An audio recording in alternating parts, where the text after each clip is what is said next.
The 10th chapter. How a man shall know when his thought is no sin, and if it be sin, when it is deadly, and when it is venial. Here beginneth the 10th chapter.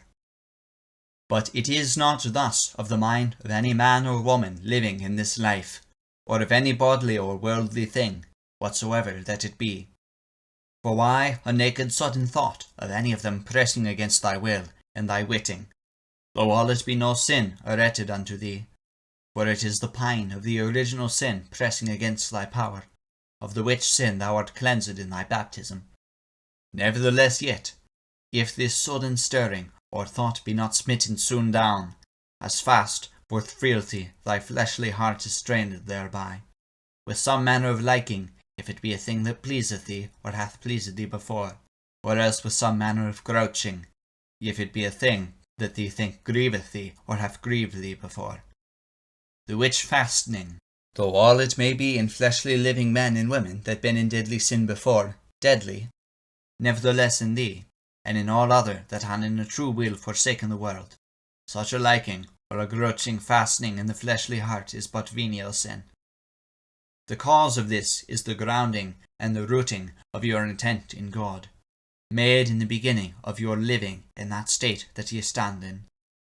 But if it so be that this liking or grouching fastening in thy fleshly heart and theirs be suffered so long to abide unreproved,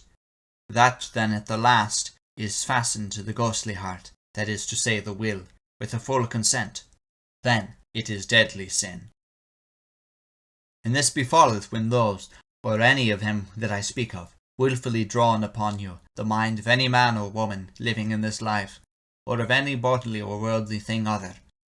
insomuch that if it be a thing the which grieveth, or hath grieved thee before, there ariseth in thee a tenfold passion, and an appetite of vengeance, the which is cleped wrath, or else a fell dreading, and a manner of loathsomeness of their person, with disputous and reproving thoughts, the which is cleped envy, or else a weariness and an unlistiness of any good occupation, bodily or ghostly, the which is cleped sloth. And if it be a thing that pleaseth thee, or hath pleased thee before, there riseth in thee a passant delight for to think on that thing whatso it be, insomuch that thou resteth thee in that thought, and finally fastenest thine heart and thy will thereto, and feedest thy fleshly heart therewith, so that thee think for the time that thou covetest none other wealth, but to live ever in such a peace and rest with that thing that thou thinkest upon. If this thought that thou thus drawest upon thee, or else receivest when it is put unto thee, and that thou restest thee thus in with delight, be worthiness of kind, or of knowing, of grace or of degree, of favour or of fairhead, then it is pride. And if it be any manner of worldly good, riches or cattle, or what that man may have or be lord of, then it is covetous. If it be dainteous meats and drinks, or any manner of delights that man may taste, then it is gluttony.